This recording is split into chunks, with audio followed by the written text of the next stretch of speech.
இந்த அஜித் நீங்கள் இருக்கா மாறிடுங்க. நான் உண்மையாகவே என்னன்னு சொன்னால் அது நம்மளோட பக்கம் இருக்கிற பெரிய ஒரு பிரச்சனைன்னு சொன்னால் இந்த ப்ரொமோ விஷயம்தான்.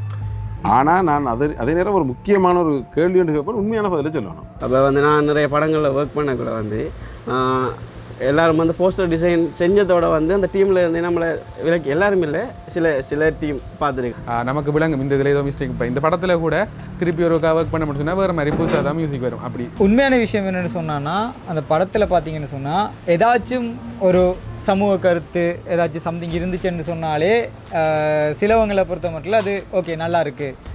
இந்த இடத்துல இந்த கேள்விக்கு நான் முக்கியமாக ஆன்சர் சொல்கிறதுக்கு கடமைப்பட்டிக்கணும். என்னடா இதை தியேட்டரில் அவுட்புட்டாக போடுறதுக்கு இந்த விஷயங்கள் இருந்தால் தான் நம்ம தியேட்டரில் ரிலீஸ் பண்ணலாமன்றது ஆனால் இப்போ இவங்களும் செய்கிறாங்க, நம்மளும் போடுவோம் என்று போட்டோம்டா அங்கே பார்க்குற மக்கள் வேறொரு படத்தை பார்த்துட்டு இவனோட படமே இப்படி தான் முடிவு செஞ்சால் அவங்கள வர வைக்கிறது சரியான கஷ்டம். இந்த இதில் போய் கொண்டிருக்கக்குள்ள அடுத்த படம் இதை விட குறைஞ்சிதுண்டா பிறகு ஆடியன்ஸும் சரி எல்லாரும் சரி ஒரு ஹைப்பில் கொண்டிருக்கக்குள்ள உடனே டவுன் ஆயிரும்.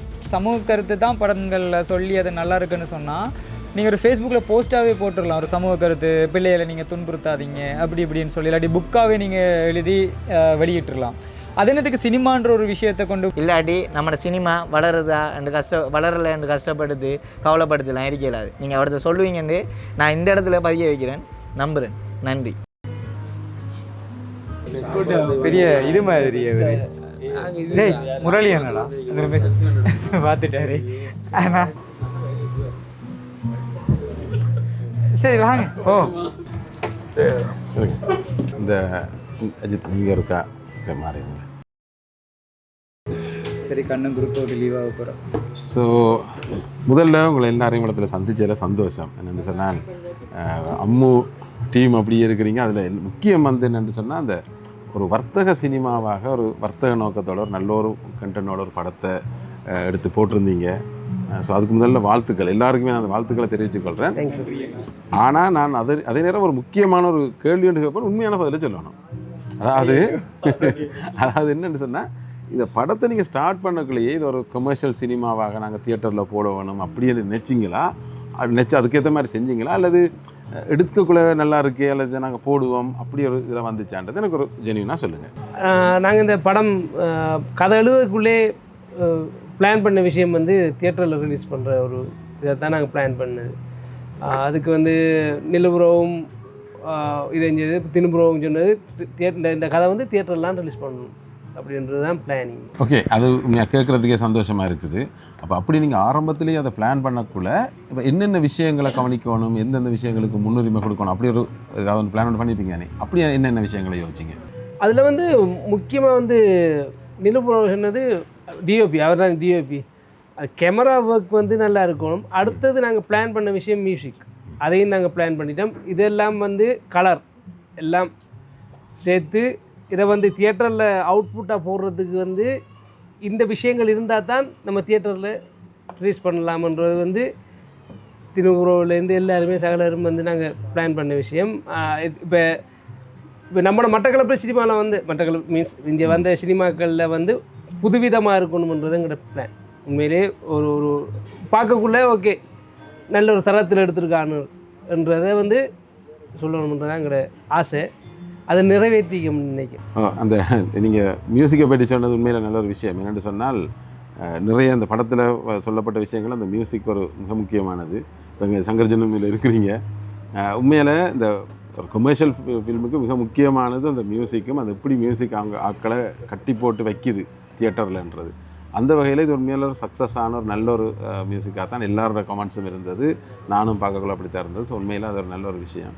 இப்போ எந்த கேள்வி என்னென்னு சொன்னால், இப்போ நாங்களும் தொடர்ந்து பார்த்து வரோம். சங்கர்ஜன் ஆரம்பத்திலேருந்து நீங்கள் இந்த ஒவ்வொரு படங்கள்லையும் ஏதோ ஒரு விதத்தில் ஒரு படி மேலே மேலே போய்கொண்டு ஒரு நல்ல ஒரு இடத்துக்கு வந்து கொண்டிருக்கிறீங்க. அதுக்கு உண்மையில் வாழ்த்துக்கள், பாராட்டுக்கள், அது கட்டாயம் தேவை. ஆனால் இந்த படத்தில் நான் நினைக்கிறேன் இப்போ இவ்வளோ நாள் நீங்கள் செஞ்சதில் ஒரு உச்சகட்டத்தை ஒரு இதை செய்திருக்கிறீங்க போல இருக்குது. அப்போ இனி இது உங்களுக்கு அடுத்ததுக்கு எந்த அளவுக்கு ஒரு ப்ரெஷராக இருக்குது ஃபீல் பண்ணுறீங்களா, அல்லது இது ஒரு பெரிய ஒரு உத்வேகமாக இருக்குதா? இப்போ அடுத்தடுத்த படங்கள் எதுவும் செய்யக்குள்ள அது எப்படி உங்களோட ஃபீலிங் என்னன்றதை கொஞ்சம் கேட்டுக்குள்ள ஆசையாக இருக்குது. உண்மையிலே அந்த விஷயத்தை சொன்னதுக்கு நன்றி. என்னடா நம்ம அந்த விஷயத்துக்காக தான் நம்ம ஒரு ஒரு ஃபீல்டில் இறங்கி நம்ம பண்ணிகிட்டு இருக்கக்குள்ளே இப்போ இன்னொரு ஆள் அப்ரிஷியேட் பண்ணுறதுன்றது உண்மையாக சந்தோஷமாக இருக்குது. அதுக்காக தான் உண்மையாக நம்ம ஒவ்வொரு படங்களும் செஞ்சோன்ட்ருக்கோம்ன்றக்குள்ளே இது உண்மையாகவே இந்த படம் செய்யக்குள்ளே அடுத்த ஏதாவது ஒன்று புதுசாக செய்யணும்னு சொல்லி தான் நம்ம ட்ரை பண்ணுறது. ஒவ்வொரு படங்கள் செய்யக்குள்ளேயும் அப்படி தான் பாருது. அது இப்போ காலங்காலமாக ஒவ்வொரு நம்ம ஸ்டெப் போக்குள்ளே அது நம்மளோட உண்மையாக அதுதான் நம்மளோட வளர்ச்சின்னு சொல்கிறது. நமக்கு விளங்கும் இந்த இதில் ஏதோ மிஸ்டேக். இப்போ இந்த படத்தில் கூட திருப்பி ஒரு ஒர்க் பண்ண முடிச்சுன்னா வேறு மாதிரி புதுசாக தான் மியூசிக் வரும் அப்படி சொல்லலாம். ஏண்டா அந்தந்த டைமில் நமக்கு என்னென்ன விஷயங்கள் நமக்கு தோணுது, நமக்கு அது நம்மள்ட்ட அந்த டைமில் என்னென்ன எக்யூப்மெண்ட் இருக்குது, அந்த ப்ளகின்ஸ் இருக்குது, அந்த மாதிரி இதுகள் தான் நம்ம அந்தந்த சூழ்நிலையில் உருவாக்கும். இப்போ நம்ம ஒரு 2 வருஷத்துக்கு முதல்ல யூஸ் பண்ண ப்ளகின்ஸுக்கும் இப்போ யூஸ் பண்ணுற ப்ளகின்ஸுக்கும் ஸோ வித்தியாசம் இருக்குது. ஸோ அது நம்மளோட அடுத்த லெவல் தான். நம்ம ஒவ்வொரு விஷயங்களையும் நம்ம கேட்குற விஷயங்கள், புதுசாக வர பாட்டுகள் அப்படின்னு கூட நமக்கு ஒரு ஐடியாஸ் வரும், நம்மளும் இப்படி பண்ணணும் அப்படின்னு சொல்லி. ஸோ இந்த படத்தில் உண்மையாக எனக்கு ஒர்க் பண்ணது உண்மையாக சந்தோஷமாக இருக்குது. ஏன்னா அந்த டீமாக வந்து அவங்க வந்து நல்லா சப்போர்ட் பண்ணாங்க. அடுத்தது ஃபுல் ஃப்ரீடம் தந்தாங்க, நீங்கள் விரும்பின மாதிரி ட்ரை பண்ணுங்கள். அதுக்கு நான் உண்மையாகவே சொல்லணும்னு சொன்னால் இந்த விஷயம் வந்து அவங்க பிடிக்கணும், அவங்கள பிடிக்கணுன்றதை தாண்டி எனக்கு நல்ல இன்ட்ரெஸ்ட்டாக ஒர்க் பண்ணணும்னு சொல்லி ஒரு ஒர்க் பண்ண படம். ஸோ அவங்க ஃபஸ்ட் தரம் பார்க்கக்குள்ளேயே டிரெக்டரும் சரி, அடுத்த ப்ரொடியூசர் அண்ணா, நம்மளோட கண்ணனாவும் சரி, லோஜினா வந்து அவங்க பார்க்கக்குள்ளேயே வந்து ஃபஸ்ட் டைமே அவங்களுக்கு ஒரு பிடிச்சிருந்ததுக்குள்ளே உண்மையாக சந்தோஷமாக இருந்தது. நம்ம ஒர்க் பண்ண ஒரு விஷயத்துக்கு அவங்க அதை தாண்டி இப்போ அது படம் சார்ந்தவர்களை தாண்டி பொதுவாக அந்த ஆடியன்ஸ் வந்து எப்படி சொல்கிறாங்கன்னு சில அந்த பாயிண்ட்களை நோட் பண்ணி சொல்லுவாங்க. இந்த இடத்துல வந்து மியூசிக், இந்த இடத்துல வந்து அடுத்த மிக்சிங் பற்றி கதைக்காங்க. அப்படியெல்லாம் சொல்லக்குள்ளே வந்து உண்மையாகவே சந்தோஷமாக இருக்குது. நம்ம இந்த ஃபீல்டில் ஒர்க் பண்ணக்குள்ளே அவங்க வந்து இப்படி நோட் பண்ணி சொல்கிறன்றது உண்மையாக சந்தோஷமாக இருக்குது. ஸோ அடுத்தடுத்த படங்கள் ப்ரெஷரான்றதை தாண்டி அடுத்து என்னென்ன நம்ம இம்ப்ரூவ் பண்ணலாம்ன்ற நமக்கு இன்னொரு ஒரு இன்ட்ரெஸ்ட்டாக இருக்குது. இப்போ அடுத்த பண்ணக்குள்ளே இதை விட எப்படி பண்ணலாம், இன்னும் பெஸ்ட்டாக அப்படி கொடுக்கலாம்னு சொல்கிறது சந்தோஷமாக இருக்குது. ஸோ அடுத்தடுத்த படங்கள் நல்லா பண்ணுவோம்னு நம்புகிறோம். ஓகே, அடுத்த ஒரு விஷயம் இது உண்மையில் நானும் நோட் பண்ண விஷயம்தான். நிறைய பேர் என்ன டேக் ஆகிச்சிருக்கிறாங்க, அநேகமான நாட்களுக்கு இந்த ஃபீலிங் கொண்டு வந்திருக்கும். இந்த படத்தை ஒன்று எடுத்து அதை ஒரு க்ரியேட்டிவாக எடுத்து அதை தியேட்டரில் போட்டு அது ஒரு பக்கம். இந்த நிறைய ப்ரொமோ செஞ்சுருந்தீங்க. இந்த செய்த ப்ரொமோ அவ்வளோத்தையும் தனியாக தியேட்டரில் ரிலீஸ் பண்ணுற அளவுக்கு அது சீரியஸாக அது ஒரு குவாலிட்டியாகவும் க்ரியேட்டிவாகவும் அதே தனியாக டிக்கெட் ஷோவாக தியேட்டரில் போடலாம் போல இருந்துச்சு. அந்த இதை பற்றி சொல்லுங்கள். எப்படி அது அதுக்கு பின்னால் இருந்தது என்ன மாதிரி செஞ்சீங்க, எப்படி எவ்வளோ மினக்கட்டிங்க, அதை கொஞ்சம் சொல்லுங்கள். ப்ரொமோன்னு சொல்லக்குள்ளனா உண்மையாகவே என்னன்னு சொன்னால் அது நம்மளோட பக்கம் இருக்கிற பெரிய ஒரு பிரச்சனைன்னு சொன்னால் இந்த ப்ரொமோ விஷயம்தான். அது இப்போ படம் எடுத்துட்டோம், அதை கொண்டு ரிலீஸ் பண்ணிட்டோம் என்ற ஒரு விஷயத்தை தாண்டி அதில் இருக்கணும்னு சொன்னால் அந்த படத்தை பற்றி நம்ம வெளியே கொண்டு போகணும். ஓகே, இப்படி பணம் ஒன்று எடுத்திருக்கோம், அந்த விஷயத்தை நம்ம வெளியே கொண்டு போகணும். அப்போ அந்த விஷயத்தில் எங்களுக்கு ரொம்ப ஹெல்ப்பாக இருந்தது என்னென்னு சொன்னால் அந்த ப்ரொமோ விஷயங்கள் தான். ஏன்னா ப்ராப்பராக பார்த்தோம்னு சொன்னால் நம்ம நெல்சன்ட படத்துலேருந்து இப்படி வேறு படங்கள்லேருந்து பார்த்தோம்னு சொன்னால் இந்த ப்ரொமோன்ற ஒரு விஷயம் உண்மையாகவே இது செஞ்சிட்ருக்கு. அப்போ அந்த டைமில் இப்போ பிளானிங் எல்லாம் எதுவுமே இல்லைண்ணா. ஓகே, நம்ம இதை ஸ்கிரிப்ட் தான் பண்ண போகிறோம், அப்படி தான் பண்ண போகிறோம்னு இல்லை. அது என்னென்னு சொன்னால் ஸ்பாட்டில் போயிட்டு இருந்து அந்த இது யோசிக்கிறது தான். அதுக்கு உண்மையாகவே ரொம்ப ஹெல்ப்பாக இருந்தது தினு தான். நான் மேலால் இந்த விஷயத்த சொல்லிடுறேன். ஓகே, ப்ரொமோ எவ்வளோத்துக்கு இம்பார்ட்டன்ட்ன்றதை சொல்லிடுறேன். ஆனால் அதை எப்படி அவன் கிரியேட் பண்ணுறான்றதை அவனே சொல்லுவான். அதுதான் எங்களுக்கு தெரிஞ்ச ஒரு ஓகேயாக இருக்கும். அப்போ தினு தான் அந்த விஷயத்தை உடனே கிரியேட் பண்ணி ஓகே நான் இப்படி இதை பண்ணலாம், இப்படி இது செய்யலாம் அப்படின்ற மாதிரி சொல்லுவான். என்னை பொறுத்த மட்டும் ப்ரொமோ எவ்வளோ எங்களோட படம் இவ்வளோத்துக்கு ரீச் ஆனதுக்கு இல்லாட்டி நம்ம இந்த பேசுகிற விஷயங்களில் இந்த ப்ரொமோவும் ஒரு கண்டென்ட்டாக வருதுன்னு சொன்னால் அது எவ்வளோத்துக்கு முக்கியத்துவமாக இருந்திருக்கு, எங்களோட ஆடியன்ஸ் வாரத்துக்கு எவ்வளோ முக்கியத்துவமாக இருந்திருக்கு அந்த இதுக்காக. ஸோ என்னை பொறுத்த மட்டும் அந்த ப்ரொமோன்ற விஷயம் ரொம்ப ரொம்ப இம்பார்ட்டன்டான விஷயம். அதில் எப்படி கிரியேட் பண்ணுறேன்னு தினிவே சொல்லுவான். அது நானும் தானே வரவேற்கிறேன். என்னென்னு சொன்னால் இந்த கமர்ஷியலாக ஒரு படம் செய்கிறேன்னு நீங்கள் ஆரம்பத்தில் இப்போ கண்ணனங்களுக்கு சொன்ன ஆரம்பத்திலே நீங்கள் அப்படி டிசைட் பண்ண இந்த ப்ரொமோ சரியான முக்கியம். ஏன்னா இப்போ நாங்கள் ஒரு படத்தை எடுப்போம், அதை 4 பேர் பார்த்துட்டு அவங்க போய் அதை சொல்லுவாங்கன்றது ஒரு கற்பனையாக இருக்கும். உண்மையில் அதில் ஏன்னா நாங்கள் பார்க்குறோமே இப்போ இந்திய சினிமாவோ ஹாலிவுட் எல்லாத்துலேயுமே அந்த ப்ரொமோ படம் ஆரம்பிச்சிருந்த எவ்வளோ முக்கியத்துவம். ஸோ அது சரியான முக்கியத்துவம் கொடுக்கணும். ஒரு நல்ல ஒரு மற்ற அந்த கமர்ஷியலாக படம் செய்கிறவங்களுக்கு ஒரு முன்னுதாரணமாக நீங்கள் இருக்கிறீங்கன்றதான் எந்த பர்சனல் இது. அது ஒரு வரவேற்கத்தக்க விஷயம்.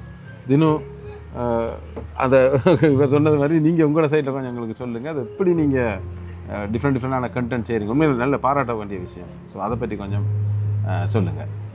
நன்றி நிலுவனா, இந்த ப்ரொமோஷன் செஞ்சதுக்கு எனக்கு ஒரு வாய்ப்புன்னு சொல்கிறத விட எல்லாரும் சேர்ந்து ஒரு குரூப் ஒர்க்காக செய்யும்போது தான் இந்த ப்ரொமோஷன் ஐடியா வந்தது. எடிட்டிங் பண்ணுறது தான் உண்மையாக வந்திருந்தவங்க அந்த டைமில் எடுப்போம், ஒரு வீடியோ ஒன்று எடுப்போம்னு தொடங்கி 5-6 வீடியோவாக எல்லோரும் சேர்ந்து அவர்கிட்ட எடுத்த பிளான் தான். அந்த ப்ரொமோஷனுக்கு ஏன் நான் அப்படி ஒன்றுக்கு புதுசாக ஸ்கிரிப்ட் உருவாகிறதுக்கு காரணம்டா, நான் ஒரு படத்துக்கு ஒரு ப்ரொமோஷன் ஒன்று அவசரமாக ஒரு வீடியோ ஒன்று செஞ்சுருந்தேன். அதில் ஒரு ஆள் கொமெண்ட் அடிச்சிருந்தேன், ஒரு கிரிஞ்சாக இருக்குது இந்த வீடியோ, இப்படி பண்ணாதீங்க ஒரு ஆள் குறை சொன்னால் அதை நிறைய பேர் ஏற்றுக்கொள்ள மாட்டாங்க.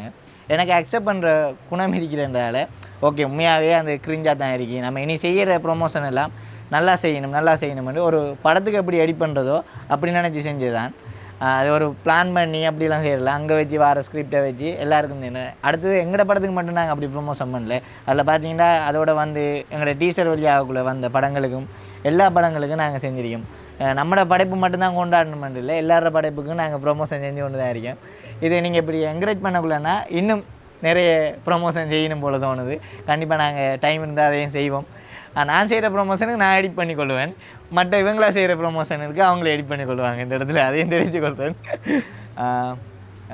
எடிட்டிங்னு வரக்குள்ளே பார்க்கக்குள்ளே நிறைய பேர் கதைக்க மாட்டாங்க ஒரு படம் இதண்ட நீங்கள் இதில் ப்ரொமோஷனுக்கு எடிட்டர் யூஸ் பண்ணியிருக்கிற சொல்லும்போது. அப்போ எடிட் பண்ணுறது இது வரைக்கும் நான் ஷார்ட் ஃபிலிம் பெருசாக எடிட் பண்ணதில்லை, கொஞ்சம் ஃபிலிம்ஸ் தான் செஞ்சிருக்கேன். நம்பி இவங்க படமும் இந்த படத்தில் சந்திருக்காங்க எடிட் பண்ணுறதுக்கு. ஏன்னா இதுக்கு முதல் நிறைய படங்கள் செஞ்ச ஆக்கிட்ட கொடுக்காம ஒரு இவன் செய்வான்ன்ற ஒரு நம்பிக்கை வச்சதுக்கு இந்த இடத்துல எல்லாருக்குமே நன்றியை தெரிவித்து கொள்கிறேன்னா தேங்க்ஸ். தேங்க்யூ தினு. என்னடா உண்மையில் வந்து இந்த ப்ரொமோஷன் என்று சொல்லக்குள்ள வீடியோ மட்டும் இல்லை, நினைக்கிறேன் சதீஷ் இருக்கிறீங்க. என்னென்னு சொன்னால் அந்த டைட்டில் அனிமேஷன் அம்முன்ற அந்த டைட்டில் அனிமேஷன் அதில் இருக்கிற விஷயம் அந்த ஒரு அனிமேஷனும் அதுக்குரிய டிசைன், பட் அது போஸ்டர் டிசைன். பட் இப்போ இந்த ப்ரொமோஷனுக்கு நீங்கள் போட்டுக்கொண்டிருக்கிற நிறைய அதுவும் ஈக்குவலாக அந்த வீடியோக்கு ஈக்குவலாக நிறைய ஒரு கண்ட்ரிபியூஷன் அது வழங்குது. அதுவும் மிக முக்கியம். அதை பற்றி அந்த அனிமேஷன் அந்த விஷயங்களை பற்றியும் கொஞ்சம் சொன்னீங்கன்னா இன்னும் நல்லாயிருக்கும். இந்த படத்தில் அம்மா படத்தில் வந்து நான் வந்து முதலாவது வந்து போஸ்டர் டிசைனராக தான் வந்து கமிட் ஆகினேன். நான் போஸ்டர் டிசைன்ன்றது வந்து எல்லா ஒரு படைப்புலையும் வந்து முதலாவது ப்ரொமோஷனாக நான் வந்து அதை இது பண்ணுறேன். எப்படின்னு சொன்னால் என்ன படைப்பாக இருந்தாலும் சரி, படம் வந்து ரிலீஸ் பண்ணக்குள்ளே வந்து தான் ப்ரொமோ வீடியோஸ் எல்லாம் செய்வாங்க. ஆனால் போஸ்டர்ன்றது வந்து முதலாவது எல்லா ஆடியன்ஸுக்கு வந்து முதலாவது இந்த படம் இப்படி ஒரு படம் செய்கிறாங்க, எல்லாம் யார் பண்ணுறாங்க, யார் ஒர்க் பண்ணுறாங்க என்ற விஷயம் எல்லாத்தையும் வந்து கொண்டு சேர்க்குறது போஸ்டர் தான். அப்போ வந்து நான் நிறைய படங்களில் ஒர்க் பண்ணக்குள்ள வந்து எல்லோரும் வந்து போஸ்டர் டிசைன் செஞ்சதோட வந்து அந்த டீமில் இருந்து நம்மளை எல்லாரும் இல்லை, சில டீம் பார்த்துருக்கேன். ஆனால் இந்த டீம் வந்து எனக்கு நல்லா பிடிச்சிருந்துச்சு. எல்லாம் அவங்க இது பண்ண விதம், அதை நம்மளை ட்ரீட் பண்ண விதம் இருந்து எல்லாருமே நல்லா. அடுத்து வந்து இந்த டீமில் இருக்கிற எல்லாருமே வந்து படம் செய்யணும், தியேட்டரில் போடணும் என்ற விஷயத்துக்காக மட்டும் செய்யலை. எல்லாருக்கும் வந்து சினிமான்ற கனவு இருக்குது முக்கியமாக. அதால் வந்து நம்மளும் அந்த ஃபீல்டில் நம்மளுக்கும் ஒரு இன்ட்ரெஸ்ட் இருந்ததால் எனக்கு இந்த டீம் நல்லா பிடிச்சிருந்துச்சு. அதால் போஸ்டர் டிசைன் பண்ணேன். அதுக்கு பிறகு வந்து அந்த படத்தில் வந்து அந்த பிளட் சீன்களுக்கு வந்து பிஎஃப்எக்ஸ் செஞ்சுருந்தேன். அதுக்கு பிறகு தான் அவங்க கேட்டுருந்தாங்க. இது வரைக்கும் நான் வந்து எந்த படத்துலையும் வந்து பிஎஃப்எக்ஸ் பண்ணலை. இந்த படத்தில் முதலாவது வந்து அம்மா படத்தில் தான் பிஎஃப்எக்ஸ் பண்ணியிருக்கேன். அதெல்லாம் பழகினதும் அதில் தான். அதில் நீட்டாக செஞ்சு கொடுத்ததெல்லாம் அதெல்லாம் நம்ம எடுத்துட்டோம், அதை நீட்டாக செஞ்சு கொடுத்துருவோம். ஏன்னா நம்மளை நம்பி தந்திருக்கான். நான் தரக்குள்ளேயே வந்து சொன்னேன் நான் எனக்கு இது வரைக்கும் செய்யலை, ஆனால் மேக்ஸிமம் ட்ரை பண்ணி தாரேன் என்று சொல்லித்தான் செஞ்சேன் நான். ஆனால் எல்லாருக்கும் பிடிச்சிருந்தது, அது சந்தோஷமாக இருந்துச்சு. அடுத்தது வந்து இந்த படத்தில் வந்து லிரிக்கல் வீடியோ நான் செஞ்சுருந்தேன். அதுக்கு பிறகு வந்து டைட்டில் அனிமேஷன் வந்து இந்த டீமுக்கே வந்து எல்லாருக்குமே டைட்டில் அனிமேஷன் வந்து எல்லாருக்குமே பிடிச்சிருந்துச்சு. ஆனால் வந்து இந்த டீமில் இந்த யாருமே டிரெக்டரோ ப்ரொடியூசரோ யாருமே வந்து என்னோட சொல்லலை இப்படி ஒரு டைட்டில் அனிமேஷன் செய்யணும் அப்படின்னு சொல்லலை. அப்போ எனக்கு வந்து இந்த படத்தை கன்செப்ட் வந்து எனக்கு முழுசாக எதுவுமே தெரியாது. ஆனால் அந்த சீன்கள் நான் அந்த விஎஃப்எக்ஸ் செஞ்ச சீன்களை வச்சு எனக்கு ஒரு ஐடியா இருந்துச்சு, டைட்டில் இப்படி வந்தால் நல்லா இருக்குமா அண்ட் ஒரு ஐடியா ஒன்று பேசிக்காக ஒரு ஐடியா ஒன்று வச்சுருந்தேன்னா. ஆனால் அந்த டைட்டில் செய்கிறதுக்கு மேக்கிங் டைம் இல்லை. அனிமேஷனில் செய்யணும், நம்ம டெம்ப்ளேட்டை தூக்கி செய்கிற மாதிரி இல்லை. டெம்ப்ளேட்டில் போட்டு இப்போ இது வரைக்கும் அந்த படங்கள் நான் எல்லாரும் படம் பார்த்துருக்கேன். மேக்ஸிமம் எல்லாத்துலேயும் வந்து டெம்ப்ளேட்டில் வந்து டைட்டில் போட்டு ஒரு அனிமேஷன் பண்ணியிருப்பாங்க. ஆனால் இந்த படத்துக்கு வந்து இந்த படத்தில் கன்செப்டாகவே ஒரு டைட்டில் செய்யணும் வந்து பேசிக் ஒரு ஐடியா எடுத்துட்டு அப்போ சங்கஜன்ட்ட சொன்னேன் அப்படி ஒரு ஐடியா இருக்குடா, ஆனால் டைம் இருக்காது, பாப்போம் டைம் இருந்தால் செஞ்சுட்டு காட்டும். அதுக்கப்புறம் வந்து ஓகேண்டா டைட்டில் இந்த படத்தில் அவங்க ஆட் பண்ணட்டுமென்ட்டு மாதிரி தான் இருந்துச்சு. ஆனால் வந்து அந்த இது வந்து எல்லோரும் தெரிஞ்சுட்டு இப்படி டைட்டில் நான் செய்ய போகிறேன், யார் செய்ய சொன்னேன்னு தெரியாது.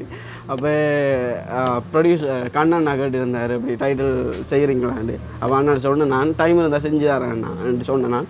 ஆனால் எனக்கு இந்த படத்தில் நிறைய இன்வால்வ் ஆகிட்டேன். எனக்கு நல்லா இந்த படம் பிடிச்சிருந்த டீமை பிடிச்சிருந்ததால் என்னை ட்ரீட் பண்ண விதம் பிடிச்சிருந்ததால் ஏதாச்சும் நம்மளால் முடிஞ்ச ஒரு விஷயம் அவங்களுக்காக பண்ணணுமன்றதுக்காக தான் இந்த டைட்டில் நான் பண்ணேன். நான் பண்ணிவிட்டு அந்த பேசிக் ஐடியாவை வச்சு நான் முழுசாக செய்யாட்டியும் என்னால் அந்த குறிப்பிட்ட டைமில் ஒரு 5-6 மணித்தியாலத்துக்குள்ளே செய்ய முடிஞ்சதை வந்து நான் செஞ்சு கொடுத்தேன். எல்லாருக்குமே பிடிச்சிருந்துச்சு. அதை வந்து படத்தில் ஆட் பண்ணாங்க. அது பெரிய ஒரு சந்தோஷமாக இருந்துச்சு. இந்த படத்தில் தான் வந்து பிஎஃப்எக்ஸ் ஆர்டிஸ்ட்டாக வந்து நான் வந்து ஒர்க் பண்ணியிருக்கேன். என்னை நம்பி வந்து இந்த படக்குழு தந்துருக்காங்க. அதுக்கு நான் நிறைய தெரிவித்துக்கொள்கிறேன். தேங்க்யூ. நிறைய நல்ல விஷயங்களை நீங்கள் ஷேர் பண்ணியிருந்தீங்க, அதெல்லாம் முக்கியம். மற்றது என்னென்னு சொன்னால், அந்த இப்போ ஒவ்வொரு படமும் முடியக்குள்ளே அது ஒரு ப்ராக்டிஸாக இருக்குது தானே. ஒரு படம் முடிஞ்சு வரக்குள்ள அந்த தியேட்டருக்கு வெளியால் மீடியா ஆக்கள் நின்று அந்த ரிவ்யூ கேட்குறது, அதில் உண்மையில் சொல்ல போனால் அந்த கேமராவை கண்டோன்னே நிறைய பேருக்கு டென்ஷன் வர. இப்போ படத்தில் இந்த படத்தை பார்த்துட்டு வெளியில் வரவங்களுக்கு கேமரா கொண்டு என்ன சொல்கிறதுன்னு அப்போ பொதுவாக நல்லா இருக்குன்னுட்டு போவாங்க. அது ஒரு வழக்கமாக இருக்குது. சில ஆக்கள் டென்ஷன் ஆகி நாங்கள் பார்த்துருப்போம், படம் டைரக்ட் பண்ணவர், ப்ரொடியூசர், நடித்தவங்க எல்லாம் இருப்பாங்க, அதெல்லாம் விட்டு போட்டு மைக்கை நிட்டுற மீடியாவுக்கு வாழ்த்து சொல்லிட்டு போகிறதெல்லாம் நடக்கிறது. தினம் சிரிக்கிறத பார்த்தா என்னத்தை நோட் பண்ணிங்களோ தெரியல, அப்படிலாம் நடக்கிறது. டென்ஷன் தான் அந்த காரணம். ஆனால் அப்படி இருக்கக்குள்ள சில நேரம் எல்லாம் நல்லா இருக்குன்னு சொல்லக்குள்ள அது உண்மையான ரிவ்யூவா அல்லது அது சுமார் முகஸ்துதிக்காக சொல்லப்படுறதான்றது கண்டுபிடிக்கிறதுக்கும் சில டெக்னிக்ஸ் இருக்குது. ஸோ நீங்கள் அந்த மாதிரி எதுவும் பாவிக்கிறீங்களா, அல்லது எப்படி அதை எங்களோட படத்துக்கு வந்த ரிவ்யூஸில் எந்த அளவு தூரம் உண்மையானதுன்றதுக்கு என்ன விதமாக அதை எடுத்துக்கொள்கிறீங்க? உண்மையாக தான். நான் என்னென்னு சொன்னால், மேக்ஸிமம் படங்களில் பார்த்தீங்கன்னு சொன்னால் வாராக்கள் எல்லாருமே நல்லா இருக்குது, படம் நல்லா பண்ணியிருக்காங்க. உண்மையான விஷயம் என்னென்னு சொன்னான்னா, அந்த படத்தில் பார்த்தீங்கன்னு சொன்னால் ஏதாச்சும் ஒரு சமூக கருத்து ஏதாச்சும் சம்திங் இருந்துச்சுன்னு சொன்னாலே சிலவங்களை பொறுத்த மட்டும் அது ஓகே நல்லா இருக்குது அப்படின்ற மாதிரியே இது செஞ்சிட்ருக்காங்க. என்னை பொறுத்த மட்டும் என்னென்னு சொன்னால், நீங்கள் சமூக கருத்து தான் படங்களில் சொல்லி அது நல்லா இருக்குன்னு சொன்னால் நீங்கள் ஒரு ஃபேஸ்புக்கில் போஸ்ட்டாகவே போட்டுடலாம். ஒரு சமூக கருத்து, பிள்ளைகளை நீங்கள் துன்புறுத்தாதீங்க அப்படி இப்படின்னு சொல்லி, இல்லாட்டி புக்காகவே நீங்கள் எழுதி வெளியிட்டுருலாம்.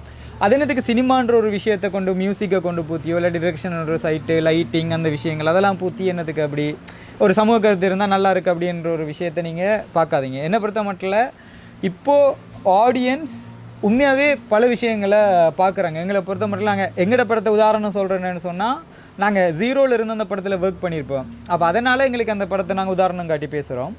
இப்போ என்ன விஷயம்னு சொன்னால், இதில் பார்த்தீங்கன்னு சொன்னால், நான் ஆடியன்ஸில் எங்களை பொறுத்த மட்டும் நாங்கள் ரிவ்யூ கேட்ட டைமில் ஆடியன்ஸ் எல்லாருமே அணுவாக பிரித்து சொன்னாங்க. மொத்தமாக படமே நல்லா இருக்குன்ற ஒரு விஷயத்த சொல்கிறத தாண்டி எனக்கு தெரிஞ்சு எடிட்டிங் நல்லா இருக்குது, நல்லா பண்ணியிருக்காங்க, டிஐ நல்லா பண்ணியிருக்காங்கன்ட்டு எனக்கு இதில் தான் சொன்னாங்க. என்ன தெரிஞ்ச மட்டும் அம்முல தான் சில இது கருத்துக்கள் கூட வந்துச்சு. எடிட்டிங் நல்லா பண்ணியிருக்காங்க, டிஐ நல்லா பண்ணியிருக்காங்க, மியூசிக் நல்லா பண்ணியிருக்காங்க, அதில் எஸ்எஃப்எக்ஸ் நல்லா பண்ணியிருக்காங்க, பிறகு அந்த மியூசிக் அந்த இது நல்லா இருக்குது, மிக்சிங் நல்லா இருக்குது அப்படின்னு பிரித்து சொன்னாங்க. எனக்கு என்னை பொறுத்த மட்டும் நாங்கள் அதில் இன்னொரு கேள்வி எனக்கு கேட்டிருந்தீங்க, எப்படி நீங்கள் இடம் காண்றீங்க அப்படின்னு சொல்லி. நாங்கள் உண்மையாகவே படம் நல்லா இருக்குன்ற எப்படி இடம் காண்றோம்னு சொன்னால், அந்த சைலண்ட்டில் தான். இப்போ படம் போகும்போது படம் பார்க்குற ஆடியன்ஸ் பேசிகிட்டு இருக்காங்களா, சிரிச்சிட்டு இருக்காங்களா, இல்லை இந்த படத்துக்குள்ளே போய் அமைதியாக இருக்காங்களா என்றது தான் நாங்கள் செய்கிறோம். எனக்கு தெரிஞ்ச எங்கள்கிட்ட படம் போகும்போது நானும் எடிட்டரும் அவனு 2 பேரும் தான் பேசிகிட்டு இருந்தோம்னு நினைக்கிறோம். மற்றபடி வேறு யாருமே பேசலை. அந்த ஸ்க்ரீனுக்குள்ளே எல்லாருமே அமைதியாக இருந்து படத்துக்குள்ளே இருந்து பார்த்துட்டு இருக்காங்க. அப்போயே நான் அவன்கிட்ட சொன்னேன், ரொம்ப சைலண்டாக இருக்குது, அப்போ படம் உண்மையாகவே நல்லா தான் இருக்குது போல், உள்ளே எல்லோரும் போயிட்டாங்க போல் அப்படின்ற மாதிரி செஞ்சுட்டேன். ஸோ அந்தந்த விஷயங்களை இது செய்யக்குள்ள நாங்கள் யோசிக்கிறோம், ஓகே இந்த விஷயங்கள் நல்லா இருக்குது, அதனால் அது அப்படி போயிட்டுருந்து. அதை விட வளமையாகவே ஒருவன் பிடிச்சி ரிவ்யூ கேட்பான் எடிட்டர். நீங்கள் அவன்கிட்ட கேட்டிங்கன்னா மிச்ச விஷயம்லாம் அவன் சொல்லுவார். இந்த இடத்துல இந்த கேள்விக்கு நான் முக்கியமாக ஆன்சர் சொல்கிறதுக்கு கடமைப்பட்டிக்கணும். ஏன்னாண்டா எல்லார படத்தில் ரிவ்யூலேயும் நான் ஒரு மீடியாவில் ஒர்க் பண்ணுறால ரிவ்யூக்கு வாய்க்க பிடிச்சி நிற்கிறால அவங்க சொல்கிற ரிவ்யூக்குள்ளே பார்க்கல ஏன் இவங்க இந்த இடத்துல சொல்லாமல் போகிறாங்கன்ற டவுட் எனக்கு ஒரு இருக்கு. சில பேர் கஷ்டப்படுற உண்மையாகவே தியேட்டரில் படம் போடுறது உண்மையாகவே கஷ்டம், எடுத்து நம்ம ரிலீஸ் பண்ணுற கஷ்டம். ஆனால் அந்த தியேட்டருக்குன்ற ஒரு வேல்யூ இருக்குது. அந்த தியேட்டரில் போட்டால் நம்ம மக்களை வர வைக்கிறதுக்கு நம்ம எவ்வளோ கஷ்டப்படுறோம்னு தெரியும். அப்போ அந்த பார்க்க வர மக்களுக்கு நம்ம ஒரு ஏமாற்றத்தை அடையக்கூடாது. அப்போ நம்மளுக்குள்ளேயே ஒரு டிஸ்கஷன் பண்ணி நிறைய தரம் நோட் பண்ணி இதை போடலாமான்னு ஒரு நிறைய டிஸ்கஸ் போடுறதா எங்கட படமே போட்டோம். இதை கண்டிப்பாக போட்டால் பிடிக்குமா அப்படின்ட்டு. ஆனால் இப்போ இவங்களும் செய்கிறாங்க, நம்மளும் போடுவோம் என்று போட்டோம்னா அங்கே வந்து பார்க்குற மக்கள் வேற ஒரு படத்தை பார்த்துட்டு இவனுன்ற படமே இப்படி தான் முடிவு செஞ்சால் அவங்கள வர வைக்கிறது சரியான கஷ்டம். ஆனால் இன்னொரு நம்மளோட மக்கள் மேலேயும் பிள்ளை என்ன நம்ம கூப்பிடுதாங்க, நம்மளை தெரிஞ்ச போடி என்ன நடிச்சிருக்கேன் அப்படின்னு போட்டு அவடத்துக்கிட்ட நல்லா இருக்கு அப்படின்னு சொல்லிட்டு போகாமல் குறையில் அவடத்துக்கிட்டே சொன்னீங்கன்னா அவங்க அடுத்த இடம் திருந்துவாங்க. நீங்கள் அங்கே சொல்லாமல் வேறு எங்கேயும் போய் சொல்லி கேலி செய்கிறதோ இது செய்கிறதோ அவடத்துக்கிட்ட சரி விட்டு வராது. அந்த இடத்துலையே நீங்கள் ஓப்பனாக சொல்லுங்கள். அவங்க கோச்சாங்கன்னா உண்மையான கலைஞனே இல்லை. அந்த இடத்துல நீங்கள் உண்மையாக சொல்லுங்கள், அவங்க திருத்தி கொள்வாங்க. நான் அப்படி திருந்தி தான் ஒரு தியேட்டரில் போடுறதுனால எனக்கு இப்போ வரைக்கும் பயம். இதுக்கு என்ன சொல்லுவாங்க, இதுக்கு என்ன காமெண்ட் சொல்லுவாங்க. இந்த படத்துக்கும் சில எனக்கு சொல்லியிருக்காங்க, அதை நான் திருத்தி கொள்வேன். சொன்னதை அக்செப்ட் பண்ணேன். இப்போ சில பேர் சொல்கிறது விளங்கும். அது இப்போ ஒரு 5 பேர் தொடர்ந்து அந்த காமெண்ட்ஸை சொல்கிறாங்கன்றா சொல்லலாம். ஒரு ஆள் மட்டும் வித்தியாசமாக பிளரில் இருக்கிற ஒரு ஆளை பார்த்து அவர் காது சொரிஞ்சு திரிக்கிறார் அந்த இடத்துல ரெண்டு ஒரு வித்தியாசமாக சொன்னாங்கன்னா நம்ம தெரிஞ்சு கொள்ள வேண்டியதான் இவர் ஒரு வேறொரு சிந்தனையில் வேறொரு வன்மத்தில் சொல்கிறேன்னு நம்ம அவருக்கு தெரிஞ்சு கொள்ளலாம். ஆனால் பொதுவாக எல்லாருமே தொடர்ந்து சொல்லக்குள்ள ஓகே நம்ம இந்த இடத்துல மிஸ்டேக் பண்ணியிருக்கோம், அடுத்த தடவை இதை செய்யாமல் திருத்தி கொள்ளணும் என்று நினைப்போம். மக்கள்கிட்ட நான் இந்த இடத்துல நான் கேட்குறேன் என்னென்னா, நீங்கள் அவடத்துக்கிட்ட வாரீங்க, உங்களோட காசை தான் செலவழிக்கிங்க, கண்டிப்பாக முகத்தில் நேராகவே சொல்லுங்கள் படம் இப்படி தான் இருக்கு, இப்படி எடுக்காதீங்க. அப்போ தான் நாங்கள் திருந்துவோம். நீங்கள் அவடத்தை நீங்கள் சொல்லாமல் எடுத்து நாங்கள் கெஞ்ச இயலாது. நான் மைக்க பிடிச்சிது உண்மையை சொல்லுங்கன்னு கெஞ்ச இயலாது. நீங்கள் அவடத்தை சொன்னீங்கன்னா தான் திருந்துவோம். இல்லாட்டி நம்மளோட சினிமா வளருதா என்று வளரலை என்று கஷ்டப்படுத்து கவலைப்படுத்தலாம் இருக்க இயலாது. நீங்கள் அவடத்தை சொல்லுவீங்கன்னு நான் இந்த இடத்துல பதிய வைக்கிறேன், நம்புகிறேன். நன்றி. எங்கே கண்ணன்? உண்மையில் நீங்கள் வந்தோடனே நான் இங்கேருந்து அங்கே மாற்றி விட்டது காரணம் என்னென்னா, நீங்கள் 2-3 இன்டர்வியூவில் பார்த்தேன், நான் இன்னும் அந்த கேரக்டரை விட்டு வெளியில் வரீங்க எந்த சேஃப்டிக்கு இல்லை உண்மையாக அது மணி வந்துடுவோம் வந்துட்டால் இல்லை. விஷயம் என்னென்னு சொன்னால் அது உண்மை. என்னென்னு சொன்னால் அந்த மாதிரி அதுவும் ஒரு சைக்கோ த்ரில்லர் மாதிரியான ஒரு படத்துக்கு அந்த கேரக்டராக மாறுறது மிக முக்கியம். நான் நினைக்கிறேன் அதை மிகவும் எல்லாருமே, நான் நினைக்கிறேன் அதில் மாற்று கருத்தே கிடையாது, எல்லாருமே உங்களை அந்த நடிப்பை மிகவும் பாராட்டிட்டு போயிருந்தாங்க.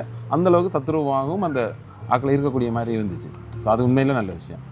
ஸோ இப்போ வெளியில் வந்துட்டிங்களா கேரக்டரை விட்டு, அல்லது இன்னும் அடிக்கடி உங்களுக்கு எட்டி பார்க்குற மணி? ஸோ இல்லை அது நாங்கள் அது உங்களுக்கு படியாக சொன்னாலும் உண்மையில் அந்த கேரக்டராக நீங்கள் அதை செய்கிறது உண்மையாக அவ்வளோ லேசான விஷயம் இல்லை, சரியான சவால். அதுக்கு நான் நிறைய கஷ்டப்பட்டிருப்பீங்க, அது எல்லாருக்கும் தெரியுது.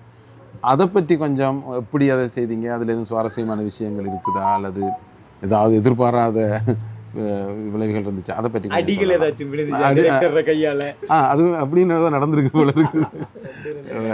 ஸோ அப்படியே அது நடந்துச்சா, அந்த மாதிரி விஷயங்களை கொஞ்சம் சொல்லுங்கள். அந்த கேரக்டர் பற்றி சொல்லணுமெண்டா, அந்த கதை எழுதக்குள்ளே எனக்கு இந்த கேரக்டர் இப்படித்தான் இருக்கணுமன்றதை நான் மைண்டில் ஃபிக்ஸ் பண்ணிவிட்டு அந்த ஷூட்டிங் ஸ்பாட்டு போனோடனே டிரெக்டர் இன்புட் இருந்துச்சு. டிரெக்டர் வந்து இப்படித்தான் இந்த மாடுலேஷன் இருக்கணும், இதே மாதிரி தான் பிஹேவ் பண்ணணுன்றதை கிட்டத்தட்ட அரை நாள் ஷூட்டுக்கு போயிட்டு அந்த ஷூட்டு நின்றுட்டு எங்களுக்கு அந்த மணி கேரக்டர் வந்து எனக்குள்ளே வரலை, உள்வாங்கிறதுக்கு ரொம்ப கஷ்டமாக இருந்துச்சு. அந்த மணி கேரக்டரை வந்து உள்வாங்கிறதுக்கு ரொம்பவே கஷ்டப்பட்டேன். அது தேங்க்ஸ் பண்ணுறேன் நிலு ப்ரோவுக்கு. அவர் கூட்டிகிட்டு கொண்டு போயிட்டு, இங்கே வா, உனக்கு இது வரலையா, கொஞ்சம் போகும், நீ ரிலாக்ஸ் ஆகி நீ இதை மணியை உள்வாங்கு, இந்த கேரக்டரை நீ எழுதியிருக்காத, நீ அந்த கேரக்டரை நீ உள்வாங்கி அதுக்கு பிறகு நீ நடிகனோடனே எனக்கு கொஞ்சமாக மணி கேரக்டர் உள்ளுக்குள்ளே வந்துச்சு. அதுக்கு பிறகு ஒரு கட்டத்தில் எனக்கு கத்தியே தர மாட்டேன்ட்டாங்க. என்னடா அந்த கேரக்டராகவே நான் இருக்க துவங்கிட்டேன். அந்த கேரக்டராகவே இருந்ததால் டே அவன்கிட்ட கத்தியை கொடுக்காதீங்க, அவனை சரியாக வைங்க நிலு ப்ரோ லோஜி ப்ரோ எல்லாம் பயப்பட துவங்கிட்டாங்க. ஏன்னா அந்தளவுக்கு எனக்கு அந்த கேரக்டரை உள்வாங்கினதுக்கு ப்ரோ அந்த கேரக்டராகவே வாழ்ந்தேன். அது அந்த ஷூட்டிங் ஸ்பாட்லேருந்து அப்படி அவ்வளோதான். அந்த ஷூட் நடக்கும் வரையும் தான் அந்த மணி இருந்தான், அதுக்கப்புறம் அந்த மணி போயிட்டான். நினைக்கிறேன் அடுத்தது அஜித்.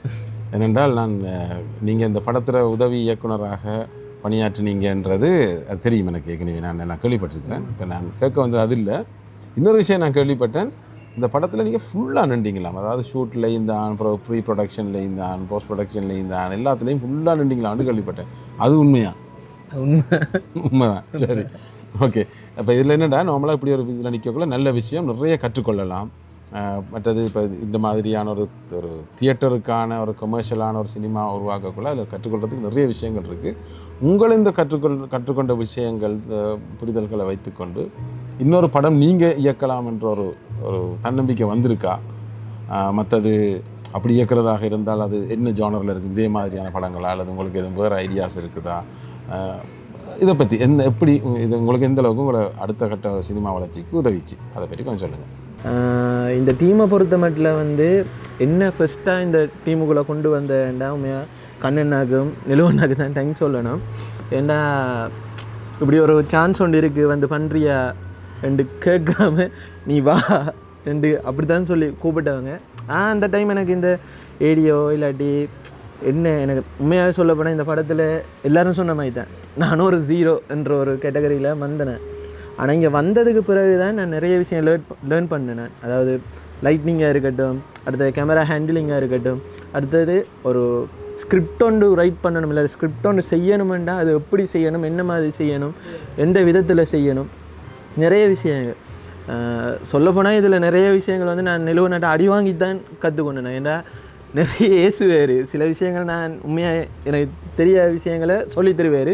ஆனால் அதே விஷயத்தை நான் திரும்ப திரும்ப புல விட்டேனேண்டா உனக்கு என்ன சொன்னேன்னா உனக்கு தெரிய அவ்வளோத்துக்காண்டு ஏசுவார். ஆனால் ஏசுறதும் அந்த இடத்துல மட்டும்தான் ஏசுறது, அதுக்கப்புறமா அது நார்மலாக கொண்டு போகும். ஃபீல்டுக்குள்ளே நான் வரக்குள்ளே ஃபஸ்ட்டாக வந்து ஒரு படத்தில் வந்து ஒரு சின்ன ரோலுக்கு ஆக்டராக தான் வந்தேன். ஆனால் இதில் தான் உண்மையாக வந்து சில விஷயங்கள் ஆக்ட் பண்ணக்குள்ளே எப்படி அந்த விஷயத்தை கொண்டு வராங்க, எப்படி அதை வெளிக்கொண்டு வரணுமென்ற அந்த நிறைய விஷயங்கள் வந்து நான் இந்த படத்தில் இருந்தால் கற்றுக்கொண்டேன். அடுத்தது வந்து லைட்னிங்கை சொல்லக்குள்ளே வந்துட்டு எந்த ஃப்ரேமுக்கு எப்படி லைட்னிங் வச்சா என்ன ஓகேவாக இருக்குது அப்படின்ற நிறைய விஷயங்கள் இதில் இருந்து நான் கற்றுக்கொண்டேன். ஒர்க் பண்ண டீம்லேயே வந்துட்டு எனக்கு பர்சனலாக பிடிச்ச டீம் இதுதான். ஏனெண்டா இப்போ வரைக்கும் கிட்டத்தட்ட 3 வருஷமாக இது இந்த படம் ரிலீஸ் ஆகிறதுக்கு.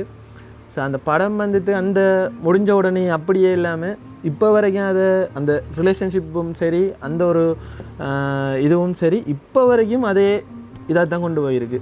இப்போ நிலுவண்ணா இந்தியாவுக்கு போயும் கூட அங்கேருந்தும் கூட இந்த கதை இதை பற்றி இப்போ நம்மளை ஒரு கட்டத்தில் வச்சிருக்காமல் எல்லாத்துக்குமே கூப்பிடுவாங்க, எல்லாத்துக்குமே ரைட் இதை பற்றி நீங்கள் என்ன நினைக்கா, இதை பற்றி நீங்கள் என்ன நினைக்க, உண்ட ஒப்பீனியன் என்ன ரெண்டு அந்த ஒரு ஒப்பீனியன் நம்மள்கிட்ட கேட்கக்குள்ளேயே வந்து நமக்கு ஒரு பெரிய ஒரு சந்தோஷமாக இருக்குது. நம்மள்கிட்டையும் கேட்காங்களே. அடுத்த சில விஷயங்கள் இதில் நான் ஒன்று சொல்லக்குள்ளே ஓகே இப்போ ஒரு பார்ப்போம்னு சொல்லி போட்டு அந்த விஷயத்தை வந்து அந்த இடத்துல சொல்லுவார், ரைட்டு இவன் இப்படி சொன்னவன் இந்த இடத்துல இப்படி இருக்குது, ஒரு கைதையும் பார்ப்போம் என்ற அதை சொல்லக்குள்ளே வந்துட்டு நமக்கு ஒரு சந்தோஷமாக தான் இருக்கும். ஸோ இதில் நான் கற்றுக்கொண்டது வந்து அடுத்த கட்டத்தில் அடுத்தடுத்த படத்தில் வந்துட்டு நான் ஏரியா ஒர்க் பண்ணாலோ இல்லாட்டி அடுத்த படம் நான் எடுக்கிறேன்டா கூட நிறைய விஷயங்கள் இதில் நான் கற்றுக்கொண்டிருக்கேன். ஏன்னா இப்போ வரைக்கும் வந்து நெலுவண்ணாவும் சரி, லோஜியண்ணாவும் சரி, எல்லாரும் சொல்கிறேன் நீ ஒரு படம் எடுக்கிறான்டா இந்த படத்தை விட நீ பெட்டராக எடுக்கணும் ரெண்டு தான் சொல்லி இப்போ வரைக்கும் என்னட்ட சொல்லுவேன். இப்போ வரைக்கும் அவன் கேட்டுருக்கேன் ஸ்கிரிப்டை கொண்டு வா. நான் என்ன எனக்கு பயம் வேண்டாம், இதை விட நான் அடுத்த படம் பெட்டராக எடுக்கணும். என்ன நான் ஃபஸ்ட் படம் செய்கிறதுனாலும் இந்த டீம் இல்லாமல் நான் செய்கிறேன்றது கொஞ்சம் அது ஒரு சென்டிமெண்ட்டாக கண்டிப்பாக இந்த டீமை வச்சு தான் செய்வேன். அண்ணா ரொம்ப கேள்வி கேட்டீங்க. இப்போ எங்களை எல்லா டீமுக்குள்ளேயும் நாங்கள் வரும்போதே ஜோதிச்சுட்டு வந்த ஒரு விஷயம் உண்டு. என்னென்னு சொன்னால் இப்போ நம்ம ஃபர்ஸ்ட் ஷோ போட்டுட்டோம். ஃபர்ஸ்ட் ஷோக்கு நீங்களும் வந்தீங்க, பார்த்தீங்க படத்தை, ரிவ்யூவும் கொடுத்தீங்க, அது உண்மையாக எங்களுக்கு சந்தோஷம். இப்போ நாங்கள் செகண்ட் ஷோ போடுறோம். செகண்ட் ஷோக்கு எங்களுக்கு ஃபஸ்ட்டாக அந்த ஃபர்ஸ்ட் ஷோக்கு உங்களோட ஃபஸ்ட் எக்ஸ்பீரியன்ஸ் எப்படி இருந்துச்சுன்னு சொல்லுங்கள். அதாவது அடுத்தது நாங்கள் இந்த செகண்ட் ஷோவும் போடுறோம். அந்த செகண்ட் ஷோக்கு நீங்கள் வருவீங்களா? அது ஃபேமிலியோடு வந்திருந்தீங்க.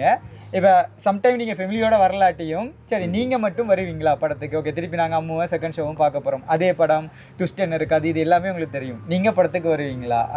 எங்களுக்கு அதுக்கு ஒரு பதில் சொன்னீங்கன்னா எங்களுக்கு கொஞ்சம் நாங்களே ஆர்வமாக இருக்கோம். ஓகே, ஒரு தடவை பார்த்தவங்க திருப்பி வருவாங்களான்ற ஒரு டவுட்லேயே இருக்கோம். ஓகே, நீங்கள் சினிமாவை பற்றி தெரிஞ்ச ஒரு ஆள், அப்போ நீங்களே வருவீங்கன்னு சொன்னால் அப்போ ஆடியன்ஸும் வரதுக்கான வாய்ப்பு இருக்குன்றதை நம்புகிறோம். அதுக்கு நீங்கள் என்ன சொல்ல வரீங்க? சரி, நீங்கள் கேட்ட ஆர்டர்லேயே நம்ம வருவோம். அதாவது முதல் கேட்ட நீங்கள் படத்தை பற்றி என்ன ரிவ்யூ. இப்போ உண்மையாக சொல்ல போனால் இப்போ சினிமா என்றக்குள்ள அது வந்து ஒரு ஃபார்மேட்டில் இருக்கிறது தான். இப்போ சினிமா புதுமைகள் ஒன்று ரெண்டு அங்கங்கே வந்தாலும் ஜென்ரலாக ஒரு ஃபார்மேட்டில் போகிறது. ஸோ அதுலேயும் இந்த கமர்ஷியலாக தியேட்டரில் போட்டு வார ஆடியன்ஸ் காசு கொடுத்து வராங்க, நம்ம காசை கொடுத்து வந்து அது அவங்களுக்கு ஒரு ஃபுல்ஃபில் ஆகணும். ஸோ அதுக்கண்டு ஒரு சில ஃபார்மேட் இருக்குது. அந்த ஃபார்மேட்டில் பார்க்கக்குள்ள சின்ன படமாக இருந்தாலும் சரி, பெரிய படமாக இருந்தாலும் சரி, ஆரம்பத்தில் ஒரு ஒரு மூட் செட்டிங்னு சொல்லுவாங்கண்ணே. அது படம் பார்க்க வந்தவங்களுக்கு இது ஒரு காமெடி படமா, ஒரு திகில் படமா, அல்லது ஒரு ஒரு இந்த ஒரு சைக்கோ த்ரில்லரா என்னன்ற ஒரு மூடை செட் பண்ணணும். அது ஆரம்பத்தில் முக்கியம். அதுக்கு பிறகு ஆக்களை உள்ளுக்குள்ளே இழுக்கிறதுக்கான அந்த ஒரு என்ன சொல்கிற அந்த காட்சியை ஒன்று அடிக்கி ஆக்களுக்குள்ளே ஒரு அந்த படத்துக்குள்ளே இழுக்கணும். பிறகு ஒரு பிரச்சனையை கொண்டு வந்து அந்த பிரச்சனை என்னவா இருக்கும், இது என்ன நடக்குது, எங்கே நோக்கி போகுதுன்ற ஒரு கேள்வியையும் எதிர்பார்ப்பையும் ஆடியன்ஸுக்கு ஏற்படுத்தணும். அதுக்கு இசை சப்போர்ட் பண்ணணும், அந்த எடிட்டிங் சப்போர்ட் பண்ணணும், கேமரா ஒர்க், நடிப்பு என்று வரணும். பிறகு ஒரு கட்டத்தில் அந்த படம் முடிகிற அந்த கடைசி கட்டங்களுக்கு போக்கில் ஒரு ஒரு ஒரு திடீர் திருப்பத்தோடையோ அல்லது ஒரு விதமானதில் ஒரு முடிவுண்டோ கொண்டு வரணும். இது அந்த ஃபார்மேட். ஸோ அப்படி பார்க்கக்குள்ள உண்மையில் இந்த ஒரு நல்ல ஃபார்மேட்டில் தான் இந்த படம் இருக்குது. ஏன்னா அதுதான் அந்த இப்போ ஒரு ஆட்கள் வெளியில் வந்து இப்போ சினிமாவோட இருக்கிறவங்க சினிமா தெரிஞ்சவங்க கதைக்கிறது ஒரு இப்படி இருக்கும். அந்த ஜென்ரலாக ஒரு ஆடியன்ஸ் வெளியில் வந்தோம் நல்ல படம் நல்லா இருக்குது பார்க்கக்கூடிய மாதிரி இருக்குது விறுவிறுப்பாக இருக்குன்னு சொல்கிறது எல்லாம் என்னென்னா இதெல்லாம் சரியாக இருந்தால் தான் அதான் ஒரு அர்த்தம். ஸோ நீங்கள் இப்போ ஒரு ஃபில்ம் மேக்கர்ஸாக நீங்கள் எடுத்துக்கொள்ள வேண்டிய ரைட் நாங்கள் இந்த ஃபார்மேட்லாம் சரியாக பார்த்துருக்குறோம். மியூசிக் சரியாக இருந்திருக்கு டைமிங் சரியாக இருந்து எல்லாம் இருக்குண்டு. ஸோ இதுதான் அந்த என்னுடைய ரிவ்யூ. நல்ல படம் ஒரு தியேட்டரில் ஒரு எந்த ஒரு போரிங்கும் இல்லாத நிச்சயமாக துணிஞ்சு நாங்கள் தம்ஸ் பண்ணலாம் முடிச்சிட்டோம். எந்த ஒரு போரிங்கும் இல்லாத அந்த படம் முடியும் வரைக்கும் பார்க்கலாம் அடுத்து என்ன நடக்குதுன்னு பார்க்கலாம். ஸோ அந்த வகையில் ஒரு நல்ல தரமான ஒரு சினிமா. அதில் இசை மிக முக்கியமானது. நான் திருப்பி சொல்கிறேன். உங்களோட நடிப்பு தரம் மற்றவங்களோட நடிப்பும் ஏன்னா இப்போ கண்ணண்ட நடிப்பு சொல்கிறது காரணம் அது எல்லாரையும் ஓவர்டேக் பண்ணி அவரை தான் அந்த கூடுதலான பகுதி எடுத்திருக்கு. ஆனால் மற்றவங்களும் ஈக்குவலாக கண்ட்ரிபியூட் பண்ண இல்லாட்டி அது ஒரு ஆள் மட்டும் செஞ்சு அது சரி வராது. ஸோ எல்லாருமே ஓரளவு நல்லா எடிட்டிங் நல்ல இந்த நான் அன்றைக்கு அந்த ரிவ்யூவில் சொன்னேன் என்னென்னு சொன்னால் அதுவும் இந்த ஏன்னா அந்த எடிட்டிங் மிக முக்கியமான ஒரு பங்களிப்பை வழங்குது. எல்லாம் சரியாக இருந்து அதில் வச்சு இழுத்து போனோம்னா சொதப்பிடும். ஸோ எல்லாம் நல்லா அமைஞ்சக்குள்ள ஒரு அந்த எப்படி ஒரு இதை வந்து பரிமாறினீங்களோ அந்தளவுக்கு நீங்கள் அதை பரிமாறினீங்க. ஸோ இவ்வளவு நான் சொன்னதால் அடுத்த கேள்விக்கு பதில் இதுலேயே இருக்கும் நிச்சயமாக வருவேன் பார்க்குறதுக்கு. ஏன்னா உண்மையாக சொல்லப்போனால் நான் டிக்கெட்டும் எடுத்துட்டேன் நான் கொண்டு வரல டிக்கெட்டும் எடுத்துட்டேன். என்னென்னு சொன்னால் அது இப்போ சில படங்கள் அப்படி எங்களுக்கு தோணும் ரெண்டாம் தரம் பார்த்தால் அங்கே புதுசாக சில விஷயங்கள் ஏன்னா ஒரே தரத்தில் எல்லாத்தையும் யாராலையும் கவனிக்காது எந்த பெரிய தசாவதானியாலையும் முடியாது. நான் எனக்கே அன்றைக்கு அந்த படம் பார்க்கல சில விஷயங்களை கவனிக்க இயலாமல் போயிட்டு இன்னொருக்கா பார்க்கணுமென்று இருந்தேன். நீங்கள் போட்டிருக்கிறீங்க ஏற்கனவே பார்த்தவங்களும் சரி அல்லது இன்னும் பார்க்காதவங்களுக்கும் திருப்பி ஒரு தரம் நான் நினைக்கிறேன் இப்போ 23ஆம் தேதி 4:45 விஜயா தியேட்டரில் போடுறீங்க. அது ஒரு நல்ல விஷயம். அப்போ அவ்வளோ அக்யூரேட்டாக அந்த டைமுக்கு போடுவீங்க. அதோட சண்டே போடுறோம்னா ஞாயிற்றுக்கிழமை ஸோ ஞாயிற்றுக்கிழமை 4:45 இந்த மாதம் 23ஆம் தேதி பார்த்தவங்களும் திருப்பி வந்து பார்க்கலாம். அதுக்கு எந்த ஒரு இதுவும் இல்லை. அந்தளவுக்கு அந்த படத்தில் விஷயம் இருக்குது. பார்க்காதவங்க கட்டாயம் பார்க்கணும். நான் நினைக்கிறேன் அதை நான் சொல்கிறத விட நீங்கள் ஒரு இதாக சொல்லலாம். இந்த படத்தை ஏன் மட்டக்களப்பில் இருக்கிற மக்கள் பார்க்க வேணும் என்றதுக்கான ஒரு பஞ்சாக ஒரு பதிலை நீங்கள் சொல்லுங்கன்னு நாங்கள் எதிர்பார்க்கலாம். ஆனால் ரொம்ப நன்றி. உண்மையாகவே நாங்கள் கூட இவ்வளோ விஷயங்கள் யோசிக்கல. ஓகே இது கொஞ்சம் நல்லாயிருக்கும் அப்படின்ற மாதிரி. ஆனால் இவ்வளோத்துக்கு நீ உன்னிப்பாக கவனிச்சிருக்கீங்க. உண்மையாக சொல்லப்போனால் அம்மு ரீரிலீஸ் ஆகுது. அது எப்படி சொல்கிறேன்னா ஏன் நீங்கள் அம்முவை வந்து பார்க்கணும் என்ற ஒரு விஷயம் ஒன்று இருக்குது. ஏன்னா இப்போ எத்தனையோ படங்கள் வந்துட்டுருக்கு. அதோட நீங்கள் ஒரு அமௌண்ட் கொடுத்து தான் பார்க்குறீங்க. ஒரு 500 ரூபா காசு கொடுத்து நீங்கள் பார்க்குறீங்க. அந்த காசை வச்சு நீங்கள் என்ன வேணால் பண்ணலாம். அதை தாண்டி நீங்கள் பார்க்குறீங்கன்னு சொன்னால் ஏன் நீங்கள் பார்க்கணுமென்ற ஒரு விஷயம் ஒன்று இருக்குது. அதில் உண்மையாகவே நாங்கள் சொல்ல போகிறது என்னென்னு சொன்னால் உண்மையாகவே நம்மட சமூகத்தில் நடக்கிற ஒரு பிரச்சனையை நாங்கள் இதில் சொல்லியிருக்கோம். அது எங்களால் முடிஞ்ச அளவுக்கு எவ்வளோத்துக்கு எங்களுக்கு சினிமா மொழியாக சொல்ல முடியுமோ அந்தளவுக்கு நாங்கள் சொல்லியிருக்கோம். அடுத்தது இங்கே இருக்கிற ஒரு 6 பேர் தான் இருக்கும். அந்த படத்தில் கிட்டத்தட்ட 40-45 பேருக்கிட்ட ஒர்க் பண்ணியிருக்காங்க. அந்த 45 பேர் ஒரு கனவு தான் அம்மு. அது 45 பேர் அம்முன்ற படத்தில் மட்டும் ஒர்க் பண்ணியிருக்காங்க. அதே இது அப்படியான படங்களில் ஒர்க் பண்ணணும் இல்லாட்டி ஏதோ ஒரு புதுசாக ஒன்றை ட்ரை பண்ணிகிட்டு இருக்காங்க ஏதோ ஒன்றை புதுசாக நாங்கள் செய்யணுமெண்டு எனக்கு தெரிஞ்சு கிட்டத்தட்ட மட்டக்களப்புலேயே ரொம்ப பேர் இருக்காங்க. மட்டக்களப்பு ஜாஃப்நாதன் சொல்லி ரொம்ப பேர் இருக்காங்க. ஸோ நீங்கள் எங்களுக்காக பார்க்கணுமென்ற ஒரு விஷயத்தை நாங்கள் இது செய்கிறோம். அதாவது நாங்கள் ஒரு இதால் எங்களுக்கு காசு வரப்போகுதா இல்லை நாங்கள் இப்போ இந்த படம் மீது சேர்த்தால எல்லாருமே கோடீஸ்வரமாக போகிறோமா அப்படின்னு சொல்ல எதுவுமே இல்லை. ஆனால் எங்களோட ஆசையை நாங்கள் இப்படி ஒரு தொழில் ஒன்று இருக்குது. நாங்கள் இப்போ போடுற ஒரு சின்ன ஒரு இதுதான் வருங்காலத்தில் இது ஒரு இண்டஸ்ட்ரியாக மாறும், ஒரு வர்த்தக சினிமாவாக மாறும். இதை நம்பி ஒரு கொஞ்சம் பேர் நான் எடிட்டராக இருக்கேன், ஃபிலிம் எடிட்டராக இருக்கேன், நான் ஃபிலிம் டிரெக்டராக இருக்கேன் அப்படின்னு சொல்லி. ஏன்னா இப்போ இதில் இருக்க எல்லாருமே உண்மையை சொல்ல போனால் இதில் இருக்க எல்லாருமே ஒரு டபுள் வேலை தான் பண்ணிகிட்ருக்கோம்.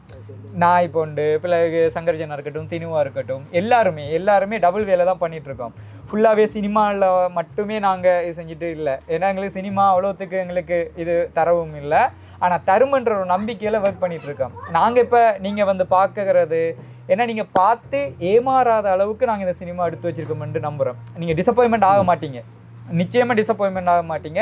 உங்களுக்கு தோணுன்ற விஷயம் என்னவாக இருக்குமென்று சொன்னால் ஓகே நம்ம மட்டக்களப்பில் இப்படியும் படம் பண்ணலாம், நம்மளோட டீமு இப்போ நார்மலாக பார்க்க போனால் கண்ணன் நடிச்சிருக்கான், கண்ணன்கிட்ட நம்ம இது வாங்கலாம், சங்கர்ஜன் இது போட்டிருக்கான், நம்ம நல்ல ஒரு இது போட்டோம்னா சங்கர்ஜன் நல்லா மியூசிக் போட்டு நம்மளுக்கு தரும், தினுவும் எடிட் பண்ணியிருக்கான், ஸோ தினுவும் நல்லா நம்மளை எடிட் பண்ணுவான். நீங்கள் கண் கொண்டு பார்த்த எல்லாரும் தான் இந்த படத்தில் ஒர்க் பண்ணி நல்லா ஒர்க் பண்ணியிருக்கோம்.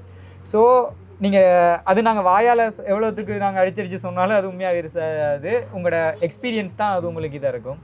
ஸோ நீங்கள் ஏன் நம்ம பார்க்கணும்னு சொன்னால், ஒரு இலக்க நோக்கி போகிற எங்களோட கலைஞர்களுக்கு ஒரு சின்ன ஒரு தூண்டுகோலாகவும், நாங்களும் படம் பண்ணுவோம், இந்தியன் லெவலுக்கோ அந்த லெவலுக்கோ நாங்கள் பண்ணலாட்டியும் ஓகே எங்களோட வளத்தை வச்சு நாங்கள் ஒரு நல்ல படம் தருவோம், நல்ல ஒரு விஷயம் ஒன்று பண்ணுவோம், அதை நீங்கள் கண்கொண்டு பார்த்தா தான் நீங்கள் எங்களை நம்புவீங்க. அடுத்த படம் நாங்கள் போடும்போது ஓகே இப்போ அவங்க படம் போட்டாங்க, அந்த படம் உண்மையாக நல்லா இருந்துச்சு, அப்போ இது செய்வாங்க, அந்த விஷயத்தை நீங்கள் வந்து பார்த்தா மட்டும்தான் எங்களுக்கு அது தோணும். ஸோ அதனால் நீங்கள் வந்து அம்முவை கட்டாயம் பார்க்கணும், அவ்வளோதான். இதனால தான் நீங்கள் அம்முவை பார்க்கணும். முதல்ல அக்வா ரெஸ்டாரண்ட்டுக்கு எங்களோட தேங்க்ஸை சொல்லிக்கிறோம், அம்மு பட குழுவால் தேங்க்ஸை சொல்லிக்கிறோம். ஏன்னாண்டா அவங்களோட ஒர்க் டைமில் எங்களுக்கு ஒரு டைம் தந்து அதுக்குள்ளே எங்களை இந்த இன்டர்வியூ ஷூட் வைக்கிறதுக்கு ஒத்துழைச்ச ஓனருக்கும் அதுபோல் ஊழியர்களுக்கும் ரொம்ப ரொம்ப ரொம்ப நன்றி. ஏன் அம்முவை பார்க்கணுன்றதுக்கு ஒரு காரணம் சொல்கிறேன். ஏன்னாடா இதில் வந்து கிட்டத்தட்ட ஒரு 40 பேர் டைரக்டர் சொன்ன மாதிரி 40 பேர் ஒர்க் பண்ணிக்கோம். இந்த 40 பேர் கனவு, இந்த கனவை வந்து நாங்கள் ஒரு ஃபுல்ஃபில் பண்ணி கொண்டு வந்து திரையில் வச்சுருக்கோம். அதுவும் வந்து நல்லா வந்திருக்கு. இப்போ மட்டக்களப்பு சினிமாவில் கிட்டத்தட்ட இது வரைக்கும் வந்த சினிமாக்களை நல்ல பேர் எடுத்துருக்கு. இந்த சினிமான்றது வந்து இதுக்கு முன்னாடி நாங்கள் பிசிஐயில் போட்டதுலேருந்து எல்லாருக்கும் தெரிஞ்சிருக்குன்னு நினைக்கிறேன். இப்போ நீங்கள் இப்போ புதுசாக பார்க்குற ஆடியன்ஸாக இருந்தாலும் சரி, இப்போ எல்லாருக்கும் தெரிஞ்சிருக்குன்னு நினைக்கிறேன். அதான் எங்களோட கனவு, அதுக்காக நீங்கள் வந்து பாருங்கள். அடுத்த கட்டத்துக்கு நாங்கள் அடியெடுத்து வைக்கிறதுக்கும் இது ஒரு முன் மாதிரியாக இருக்கும், அதுக்காகவும் வந்து பாருங்கள். அடுத்து வந்து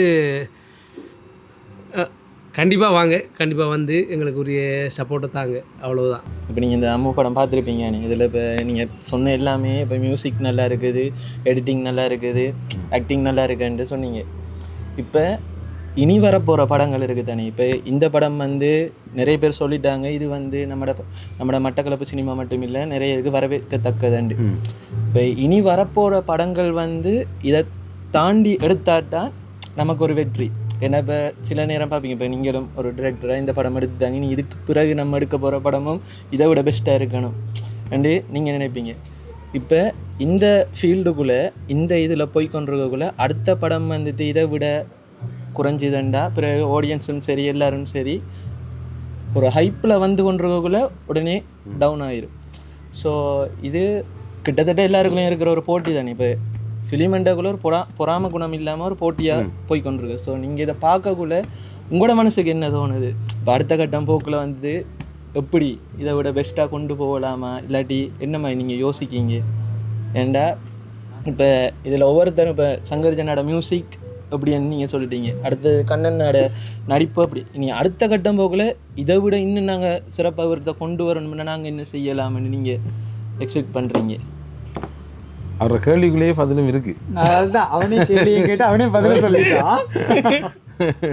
உண்மையில் வந்து அதான் விஷயம் என்னென்னு சொன்னால், இது இப்போ இந்த படம் உங்களோட படம்ன்ட்டு அப்படி நாங்கள் பார்க்குறது இல்லை. ஒரு படம் கடைசியாக ஒரு படம் வந்திருக்கு, அது கொஞ்சம் எல்லா விதத்துலேயும் நன்றாக இருக்குன்றால் அடுத்து வார படம் நிச்சயமாக ஏதாவது ஒரு விஷயத்துலையாவது அதை ஓவர்டேக் பண்ணணும். அந்த எண்ணம் எல்லா ஃபில்ம் மேக்கர்ஸுக்கும் இருக்கணும், அப்போ தான் அது வளரும். இப்போ நீங்கள் படம் போட்டுட்டிங்கன்னா நானும் போடணும் என்ற எண்ணம் இருக்கணும். அது அது அது எல்லாத்தையும் ஓவர்டேக் பண்ணணும். நீங்கள் போட்டதை விட தரமாண்ட நான் போடணும். மற்ற ஏன்னா இப்போ நாங்கள் கதைக்கிறது முழுக்க அது கமர்ஷியலாக சினிமாவை வளர்த்து அது ஒரு இண்டஸ்ட்ரியாக மாற்றுறது. அப்போ இதில் வந்து கணக்கு இருக்குது. இப்போ எல்லா துறையிலையும் இருக்குது. இப்போ நீங்கள் ஒரு என்ன சொல்கிறது, ட்ராயிங் எடுத்தாலும் மாடர்ன் ஆர்ட் இருக்கும், இந்த கிளாசிக்கலான ஆர்ட் இருக்கும், வேறு வேறு கொலாஜ் இருக்கும், கவிதை எழுதுறாண்டாலும் புது கவிதை இருக்கும், மரபு கவிதை இருக்கும், ஹைக்கூன் இருக்கும். அப்படி சினிமாலையும் இருக்குது. நல்ல மெசேஜை சொல்கிற, சமூகத்தை ஒரு சீர்திருத்துகிற ஒரு விழிப்புணர்வு படங்கள் இருக்கும், அல்லது ஒரு கமர்ஷியலாக இப்படி செய்கிறதுனால நல்ல ஒரு ஆர்ட் ஃபிலிம் இருக்குது. செய்கிறவங்களுக்கு முதல் ஒரு இருக்கணும், நாங்கள் செய்தது என்ன கேட்டகரி படம், இது கமர்ஷியல் இல்லைன்னு சொன்னால் அதை கமர்ஷியலுக்குள்ளே கொண்டு வரக்கூடாது. அது நான் ஜென்ரலாக தான் நான் செய்த எந்த புரிதல் அப்படி தான். என்னடா நான் கொண்டு வரக்குள்ள அது குழப்பம். என்னடா நாங்கள் இப்போ ஒரு தியேட்டரில் காசு வாங்கிட்டு படம் போடுறோம்னாலே அது கமர்ஷியல் நோக்கம்தான். இல்லை நான் வந்து ஒரு நல்ல கருத்து சொல்கிற ஒரு படத்தை எடுத்திருக்கிறேன், சமூகத்தை திருத்துகிற படத்தை எடுத்திருக்கிறேன் என்றால் அதை நான் தியேட்டரில் போட்டுடலாம். ஆனால் என்ன, காசு வாங்கிட்டு போடக்கூடாது. இல்லை இப்போ நான் ஒரு நல்ல விஷயத்த சொல்கிறேன், நான் நீங்கள் காசுக்கு வந்து தான் அதை எடுக்கணுமன்றது கொஞ்சம் முறை. ஸோ நான் எல்லோரும் வாங்க, நான் உங்களுக்கு போட்டு காட்டுறேன். அதை ஒரு தியேட்டரில் நல்ல ஒரு இதில் பார்க்கக்குள்ள உங்களுக்கு அந்த நான் சொல்ல வந்த கருத்து இன்னும் நல்லா கதையும் செய்யலாம். கமர்ஷியலாக செய்கிறேன்னு சொன்னால் நிச்சயம் போட்டி இருக்கணும். அது எப்படி போட்டி என்றால், கடைசியாக வந்த ஒரு நல்ல படத்தில் ஏதாவது ஒன்றையாவது மிஞ்சணும். ஓகே, கடைசி படத்தில் மியூசிக் தரமாக இருந்தது, எந்த படத்தில் அதை விட தரமான மியூசிக் கொடுக்கணும், அல்லது எடிட்டிங் அல்லது எல்லாத்தையும். ஸோ அது கட்டாயம் இருக்கணும்ன்ற நான் விரும்புகிறேன். அது எல்லாரும் செய்யணும், அது ஒரு ஆள் இல்லை, எல்லாருக்கும் அந்த புரிதல் வரணும், எல்லாரும் செய்யணும், அப்போ அது முன்னேறும். சரி, நான் நினைக்கிறேன் உண்மையாக நல்ல ஒரு டிஸ்கஷன். எனக்கு உண்மையில் அன்றைக்கு அந்த படம் பார்த்துட்டு உங்களோட டைம் காய்ச்சிட்டு வந்தேன்னா நான் தனியோருக்காக சந்திக்கணும்னு இருந்தேன். நல்ல ஒரு சந்தர்ப்பம், அப்படி டீமாகவே இவ்வளோ சந்தித்தது. நான் நினைக்கிறேன் நிறைய விஷயம் நீங்கள் நிறைய கேட்டீங்க, நானும் கேட்டேன், எனக்கு நல்ல விஷயம். தொடர்ந்து இந்த படத்தை செய்யுங்க, வாழ்த்துக்கள். இந்த 2வது ஸ்க்ரீனிங் 2வது நிப்பாட்டோன்னு இல்லை, வேறு வருடங்களையும் இந்த படத்தை போட வேண்டிய படம் தான். தேங்க்யூ, நீங்கள் அவ்வளோ நேரம் காய்ச்சதுக்கு. நம்ம தொடர்ந்து போவோம். ஓகேண்ணா, ரொம்ப ரொம்ப நன்றி. உண்மை நாங்கள் இது விஷயத்தை விட இங்கே இருக்கிற சினிமாவில் பழக்கப்பட்ட ஒரு ஆள் வந்துட்டு இருந்து எங்கள்கிட்ட கேள்வி கேட்குறதோ இல்லாட்டி சில விஷயங்கள் நம்ம ஷேர் பண்ணுறதோ உண்மையாக எங்களுக்கு சந்தோஷமாக இருக்குது. காய்ஸ் எல்லோரும் வாங்க, வந்து கட்டாயம் பாருங்கள், படம் நல்லாயிருக்கும். தேங்க்யூ முரளிண்ணா. தேங்க்யூ. Okay, bye. நன்றி, வணக்கம்.